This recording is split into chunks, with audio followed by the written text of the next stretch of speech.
સાબરકાંઠાની જાણકારી શંકાસ્પદ ચાંદીપુરા વાયરસથી વધુ એકનું થયું છે મોત। અરવલ્લીના ઢેકવા ગામે એક 3 વર્ષીય બાળકનું મોત થયું। હિંમતનગર સિવિલમાં 2 દિવસથી બાળકની સારવાર ચાલતી હતી। શંકાસ્પદ ચાંદીપુરાથી 19 દિવસમાં 6 બાળ દર્દીઓના મોત થયા છે। હિંમતનગર સિવિલ હોસ્પિટલમાં વાયરસથી લડવા માટે વિશેષ તૈયારી કરાઈ છે। શંકાસ્પદ લક્ષણો ધરાવતા બાળ દર્દીઓને ઝડપથી સારવાર માટેની વ્યવસ્થા થઈ છે।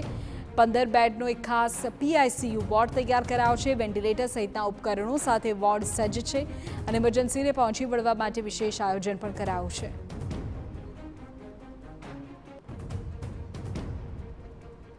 બંને જિલ્લાઓની અંદર જે પ્રકારે ચાંદીપુરા કેસ સામે આવી રહ્યા છે, શંકાસ્પદ કેસ સામે આવી રહ્યા છે, તેને લઈને રિપોર્ટની પણ રાહ જોવામાં આવી રહી છે। આ દરમિયાન વાત કરવામાં આવે તો હિંમતનગર સિવિલમાં પણ પૂરતી વ્યવસ્થાઓ ગોઠવી દેવામાં આવી છે। કોઈપણ પ્રકારે આ શંકાસ્પદ વાયરસ ધરાવતા લક્ષણ ધરાવતા બાળકો અહીં પહોંચે, દર્દીઓ પહોંચે તો તેઓની સારવાર કરી શકાય તે માટે નિષ્ણાંતોની ટીમ પણ રાખવામાં આવી છે।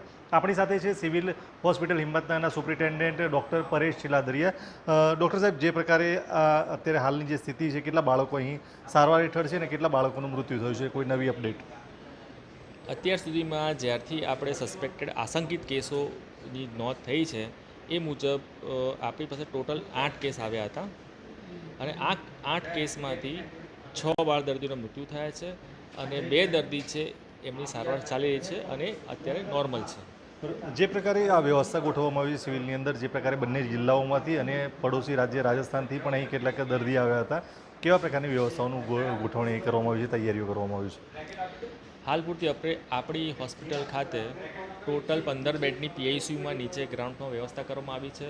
આ ઉપરાંત જો કેસ વધે તો ઇમરજન્સીમાં પણ બીજા 5 બેડ કે જે આપણે કિમોથેરાપી એ પણ તૈયાર છે અને આ સિવાય પણ હજી પણ વધારે પેશન્ટ આવશે તો આપણે 5મા માળે ICCU છે એને પણ આપણે PICUમાં કન્વર્ટ કરી અને ત્યાં આગળ દર્દીને સારવાર આપીશું। એવું કહી શકાય ખાસ પ્રકારે તૈયારી કરવાનું કારણ કે મળતા લક્ષણો સાથે પણ બાળકો આવતા હોય કે જે આ પ્રકારના વાયરસ ન ધરાવતા હોય, પરંતુ તેમ છતાં પણ તેની સારવાર કરવી જરૂરી છે અને કોઈ પણ પ્રકારે તેની જાનહાનિને કોઈ જોખમ ન થાય તે પ્રકારે આ સારવાર કરવા માટે તેની વ્યવસ્થા કરી છે। હા, બની શકે, પણ આપણે એ તૈયારી રાખી છે કે કોઈપણ વાયરલ એન્સેફેલાઇટિસને પહોંચી વળવા માટે હોસ્પિટલ કક્ષાએથી તેમજ વિભાગના જે પીડિયાટ્રિક વિભાગના વડાશ્રી દ્વારા સૂચિત કરવામાં આવ્યું કે એ પ્રમાણે આપણે બેડની તૈયારી રાખેલી છે। ખાસ પ્રકારે કેવી સુવિધા કરવામાં આવે? વેન્ટિલેટર હોય કે અન્ય નિષ્ણાંતોની ટીમ પણ હોય? PICUની અંદર અને ICUમાં આપણી પાસે વેન્ટિલેશન સાથેની સુવિધા ઉપલબ્ધ છે। આ હતા ડૉક્ટર પરેશ ચિલાદરિયા। તેઓના કહેવા પ્રમાણે તમામ જે પ્રકારની સુવિધાઓની જરૂરિયાત હતી તે બાળકોને લગતી એ તમામ સુવિધાઓને પણ સિવિલ હોસ્પિટલમાં તૈયારી કરી છે। અરવલ્લી અને સાબરકાંઠા બંને જિલ્લાઓમાંથી જે દર્દીઓ આવતા હોય છે તેમને લઈને આ તૈયારીઓ કરવામાં આવી છે। અવનીશ ગોસ્વામી।